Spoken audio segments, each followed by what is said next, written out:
Kemudian di dalam baca ini ada yang perlu dicermati betul, itu adalah antara syarat dan jawab. Jadi nanti ada syarat dan jawab. Nah ini kadang-kadang yang sangat jauh. Jadi jika seseorang ini melakukan A terhadap B dan seterusnya, nah, nanti ada makanya di sana. Karena biasanya tidak selalu berikan dengan fa jawab itu, karena sama-sama fiilnya maka jawabnya pakai ini. Dan ini menentukan ketika syaratnya pakai huruf atau isim syarat yang jazimah, maka di sini nanti harus jazim kalau berupa fiil. Kalau enggak kalau langsung pakai jim seperti ini, berarti nanti Anda harus melihat depannya, apakah di sana fiilnya madhi atau bukan.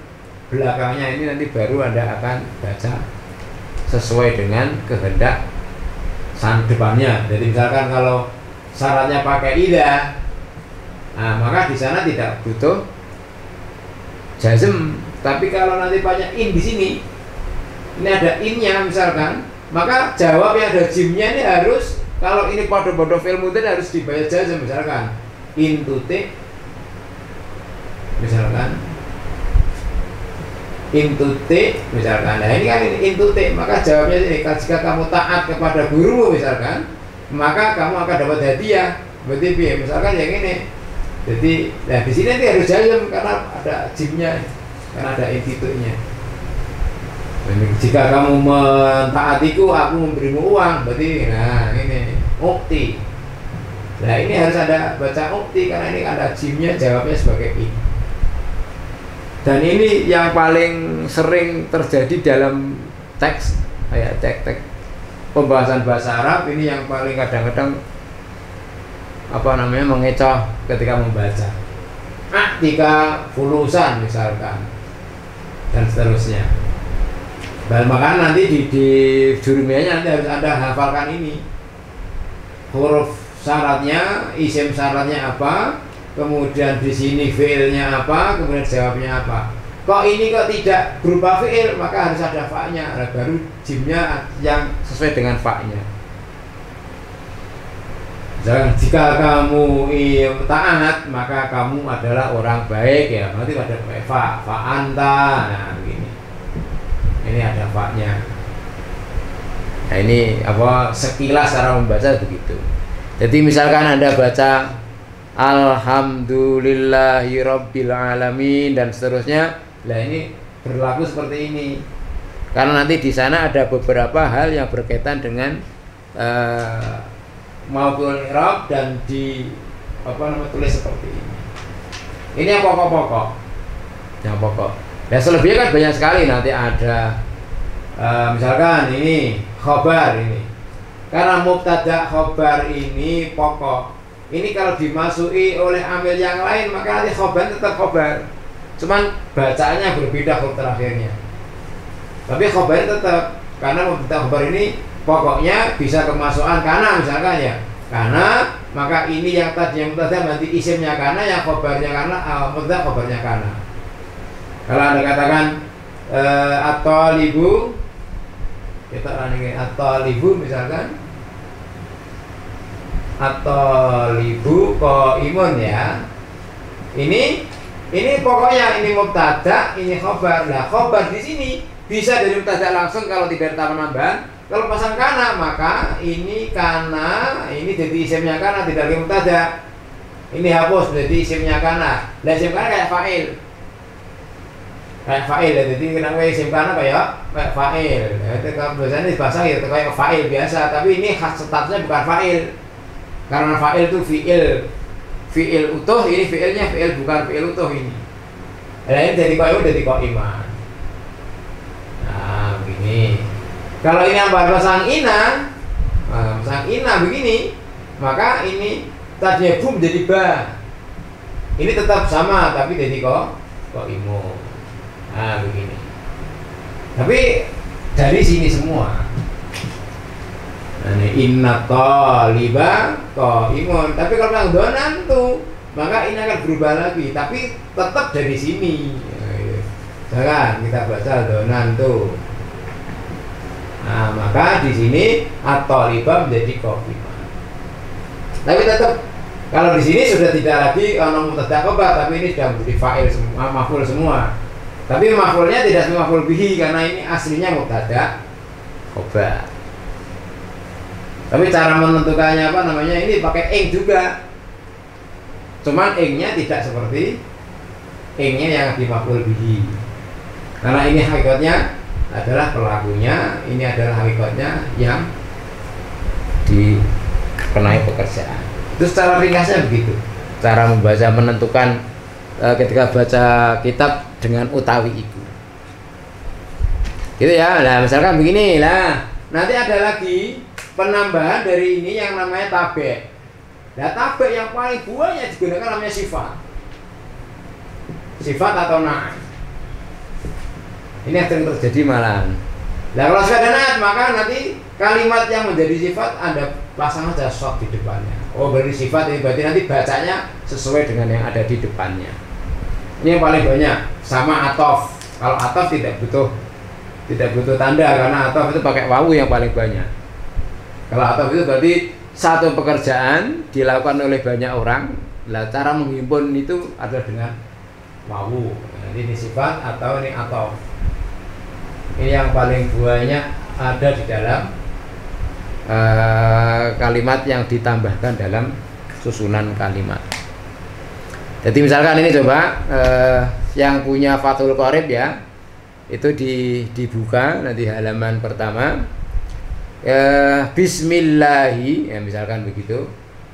Nanti cara apa paling mudah menentukan kalimat itu ketika ada dua kalimat, depan kok tanpa al, belakangnya adalah kata benda, itu berarti di sana idhofah. Jadi ada bablas begitu. Kalau depannya fathah ya belakangnya langsung kasroh. Tapi kalau nanti dua kalimat kok ada alnya semua, itu biasanya enggak diidhofah, enggak dibablas tapi itu sifat ini. Sifat atau na'at. Ditenangnya gampang. Gitu ya. Jadi kalau ada ini dua kata kok sing belakang itu kata benda, depannya kata benda pula tanpa al belakang berarti idhofah. Tapi kalau ada al sama ada al-alnya sama, belakangnya kayak kata sifat berarti ini sifat mausuf. Begitu, itu yang kaitannya dengan seperti ini. Coba misalkan bismillahi, kemudian ar-rahmani, ar-rahimi. Kata bismillahi ini adalah dua kata. Bisminya ini tanpa al, Allahnya adalah apa namanya nama, berarti ini namanya idhofah. Apa begitu? Berarti Anda baca bismillahi. Benar Rahmani kada ada alnya, maka ini adalah sifat dari Allah. Maka bacanya kalau Allahi ya ar-Rahmani, kalau Allahu ya ar-Rahmanu, kalau Allah ya ar-Rahmana. Sama Rahim terus. Kalau ini ada belakangnya kok ada al-alnya banyak, ya berarti ini sifat semua. Karena satu mausuf itu bisa punya banyak sifat. Allah misalkan punya sifat 99, ya semuanya sifat semua. Allahur Rahmanur Rahimul Malikul terus. Qudusus Salamu terus. Karena depannya al, belakangnya al, itu pasti ora idhofah tapi sifat mausuf. Nah, ini gitu aja. Nanti diteni. Misalkan ini qala asy-syaikhu al-imamu. Ini tidak mungkin akan idhofah. Nah, idhofah berarti ngarep alnya hilang. Qala syaikhul imami bi gurune imam. Berarti enggak, ini asy-syaikhu al-imamu. Oh, berarti ini sifat maksud berarti asy-syaikhu al-imamu. Tapi kalau enggak ada alnya Anda baca qala syaikhul imami. Nah, itu ciri khasnya untuk membuat sifat gitu. Ini banyak sekali, paling banyak terjadi dalam teks bahasa gitu. Asy-syaikhu al-imamu terus alnya al-alimu al-allamatu. Nah, terus ini Samsud dini lah, karena ini Samsun tanpa al, dinnya ini adalah kata benda atau isim jamid biasa, berarti Samsud dini. Nah, gitu. Bukan Samsu adilu, tidak, karena ini semuanya sifat terus ini. Karena ada alnya kemarin ini. Terus begitu. Nah, terus ini Abu Abdillahi, karena Abu tidak ada alnya, berarti sini terus dibaca idhofah, berarti Abu Abdillahi. Nah ini namanya cara. Nah ini kalau Anda biar gampang ya, berarti al-imamu ini sifat dari saya, ini pasang shot lagi, al-alam itu pasang shot lagi, berarti bacanya dengan asyaihu sama doma semua. Lah ketika saya katakan kalau nanti ini kok berupa tadi ya, ini fa'il tadi ini, kalau fa'il berarti kalau enggak doma ya pasang wawu loh. Ini Abu Abdillahi pasang wawu karena ada abun. Tadi kan asyaihu doma, al-imamu doma, al-alimu doma, al-allamatu doma, Syamsuddini Syamsu doma, la abu baru ganti dengan wawu. Jadi, kemungkinannya itu Abdillahi, Abu Abdillahi. Terus Muhammadu, nah Muhammadun pakai doma lagi, Ibnu pakai doma lagi. Qala bin, ini bin qasimin karena ini idhofah ya, karena nama itu tanpa al, nah, berarti ini Ibnu qasimin. Asya ada alnya lagi, berarti asyafi'iyyu wal Muhammadun asyaihu alamat asyafi'iyyu dan gitu. Ini caranya gitu cara bacanya, berarti qala ngendika itu ya berkata. Tapi di dalam pembahasan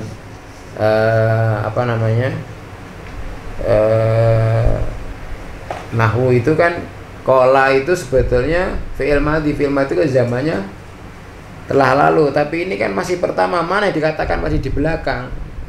Ini diperkenankan. Kenapa? Karena kalau orang sebelum mengatakan kok dikatakan dengan fi'il madhi, itu berarti benar-benar nanti sudah ada barangnya. Jadi sebetulnya sudah dikatakan tapi diletakkan di belakang. Karena apa? Karena karangan itu kan sudah ada dalam hati, sehingga nanti fi'ilnya pakai fi'il madhi. Jadi qala Ibnu Malik kan begitu kan. Jadi kolanya di depan apa? Apa namanya? Namanya litahaqqiqil wuqu', jelas akan terjadi, maka pakainya fi'il madhi dan seterusnya. Ini sederhananya begini. Sehingga nanti kalau Anda sudah baca seperti ini satu, maka di tempat yang lain juga akan ada hal-hal yang sama. Jadi kalau Anda memahami Fathul Qorib begini, selebihnya ya hampir mirip-mirip bahasanya. Kalau di Muqaddimah ya sama, di pembahasan wudhu nanti ya sama, semuanya akan sama. Sehingga nanti Anda bisa membaca untuk Fathul Qorib, nanti bisa membaca untuk fikih yang selebihnya. Cuman cabangnya nanti lebih banyak, maka kitab itu semakin besar semakin komplit pembahasannya. Karena kalau di sini kan hanya pokok-pokok saja. Misalkan nanti di wudu kan ada wajib mengusap kepala. Nah, kalau mengusapnya ya jelas mengusap. Tapi ketika nanti sudah dibahas seberapa sih dianggap kepala diusap itu, apakah harus sirah diusap semua, atau hanya sepertiga, atau seperempat, atau hanya yang penting ditempleki wis sah. Lah ini kan akan semakin panjang begitu. Misalkan kayak Anda wudu membasuhnya jelas, tapi membasuh itu dicelupno apa digerujuk, itu kan jadi masalah. Nah makanya akan bercabang lagi. Sama seperti ngumbah itu dikumbah ya sudah dikasih air. Lah kasih air itu apakah bajunya dimasukkan ke air atau airnya yang datang ke baju, itu juga masalah. Terus beda lagi, ini sama enggak antara basuh biasa dengan basuh sajis dan seterusnya, antara basuh tangan yang tanpa virus dengan, makanya kalau dikatakan membasuh protokol kesehatan jelas airnya harus mengalir, berarti airnya yang datang ke tangan, tidak didatangkan ke dalam. Loh, itu nanti sudah menjadi persoalan sendiri. Maka semakin panjang maka kita Fathul Qorib ini kalau disarai nanti ada Al-Bajuri, ada Iqna, nanti ada Jamal dan sebagainya, nanti semakin lama semakin luas. Meskipun ada yang kitab besar tapi dikecilkan karena terlalu luas, ada yang kecil tapi besarkan. Itulah hasanah pemikiran orang terdahulu. Nah kalau kita ngaji begini ya ndak usah dimaknani yang macam-macam. Ini adalah kita mengaji karya besar orang kuno. Ini kitab ini dikarang tahun 500-an ya, 500-an Hijriah ini. Dan yang mengarang luar biasa ini, umurnya panjang sekali, dan beliau hidupnya setelah mengarang ini sebagai agar karangannya dikaji oleh orang banyak dan ini jadi amal jariah beliau. Ini adalah beliau tirakat untuk menjadi khodim atau pembantu di Masjid Nabawi. Jadi setelah dia pensiun dari qadhi itu karena umurnya panjang, itu dia akhirnya betul beliau setelah mengabdi di Masjid Nabawi Isroke sampai marbet masjid lah gitu.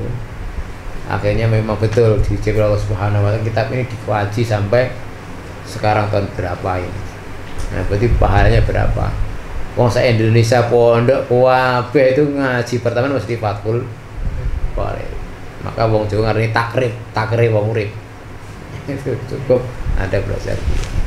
Coba berapa generasi sing ngaji yo piro?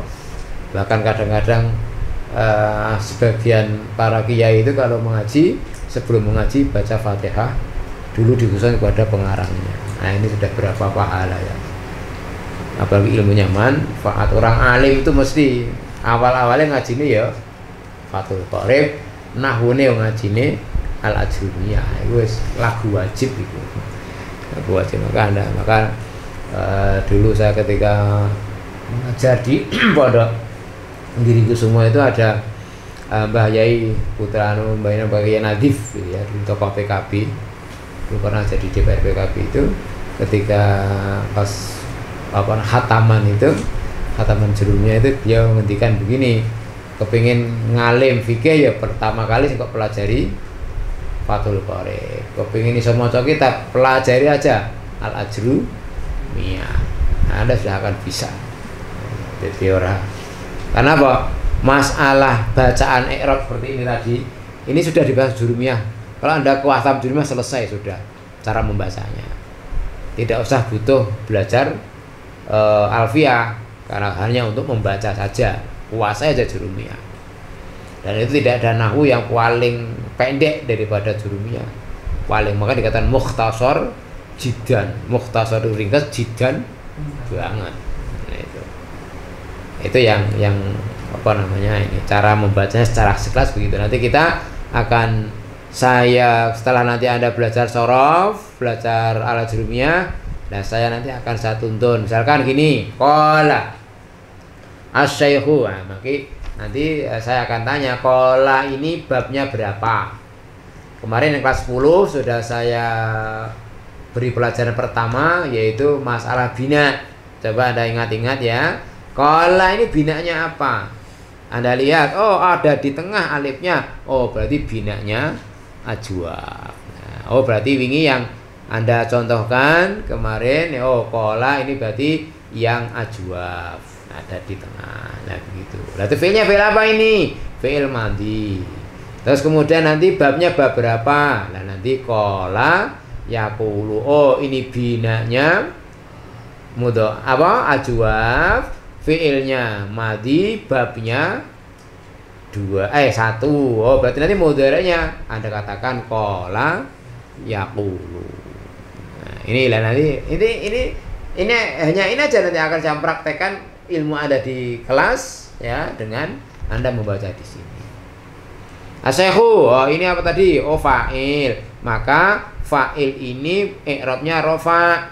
Kalau rafa dia punya tanda dhamma, maka dikatakan asyaikhu. Kenapa dhamma? Karena asyaikhu isim mufrad. Lah isim mufrad berarti punya fa'il. Apa punya jama'. Nah, berarti kalau asyaikhu ini 1.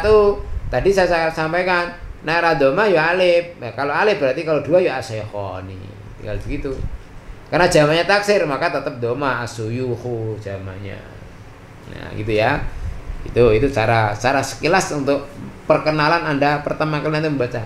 Dan nanti bagi anak-anak kelas 10 jangan susah dulu. Wah kok tiba yang ndak. Nanti Anda ketika di asrama akan dibelajari dari awal. Dari awal. Mufradatnya nanti Anda belajar dari roksun kepala, sya'run rambut, yadun tangan dan seterusnya. Jadi nanti kalau ikuti terus kemudian nanti cara khiwarnya, jadi belajar bahasa Arabnya, ya omongannya, khiwarnya nanti sudah akan ada dikirimi buka al-muharrar al-hadisah. Nanti Anda tinggal sudah ada percakapan kanan kiri ya. Itu nanti Anda hafal 10 atau 15 bab saja, insya Allah Anda sudah bisa mampu untuk berbicara dengan bahasa Arab dengan baik. Nanti ada 2 jilid nanti yang perlu. Kemudian nanti di jilid 1 yang di bagian terakhir itu nanti ada ungkapan-ungkapan pendek yang sering kita gunakan di asrama atau di rumah. Misalkan tutup pintu, sapu lantai, ya, ayo makan, terima kasih dan seterusnya. Itu sudah tinggal Anda menghafalkan. Semakin Anda banyak hafal, insya Allah semakin itu cara membaca begitu. Jadi nanti kita praktekkan aja ilmu yang seperti ini di sini. Cuma nanti tinggal Anda kasih tanda. Sehingga nanti kalau ini asy-syaikhu, kemudian kalau belakangnya ada syadnya, berarti sifat asy-syaikhu berarti al-imam. Kita itu al-imamu, jadi sifatnya asy-syaikhu urut. Berarti kalau al-alnya semua, berarti Anda baca semuanya sama. Al-imamu, ya, Kang. Nah, gitu ya, jadi imam. Yo al-imam bisa, gitu ya. Al-alimu sing alim. Nah, gitu alim berarti alim ini sigotnya apa? Nanti di serap ditanyakan. Oh, sigotnya isim fa'il. Lah isim fa'il itu punya fa'il, fi'ilnya apa? Alima, ya'lamu. Nah, nanti bab berapa? Bab 4 Bab 4. Dan begitu toh, al-alim. Kemudian al-alim kan al-alamah kok ono taknya. Lah ini nanti kita pelajari. Taknya tak apa? Karena tak itu mesti menunjukkan arti muannas, karena tak itu ada lil wahdah, ada tak seperti lil mubah. Lah seperti Anda baca thalabul ilmi kok faridotun, padahal kudune talabul faridun kok faridotun. Kenapa? Karena itu lil mubah. Wah banget kalau ini al-allam itu banget alime. Nah, seperti itu. Ini kita akan pelajari satu persatu cara membaca seperti itu. Syamsuddin, nah nanti kita akan belajar namanya nama itu ada nama asli, ada nama ada nama julukan, ada nama celaan, ada nama kunyah, nah seperti ini. Kalau nanti sebagai sanjungan ya berarti alam lakob, nyanjung atau mencela itu lakob. Syamsuddin berarti Samsun itu matahari, din itu agama, berarti bersinar kayak di dalam agama dia boleh bersinar. Masalah seperti ini juga ketika nanti Anda belajar mufradatan, maka akan tahu satu kata hurufnya sama tapi macane beda, artinya sama. Atau hurufnya sama, Anda baca harokatnya beda, maknanya beda. Atau makhrajnya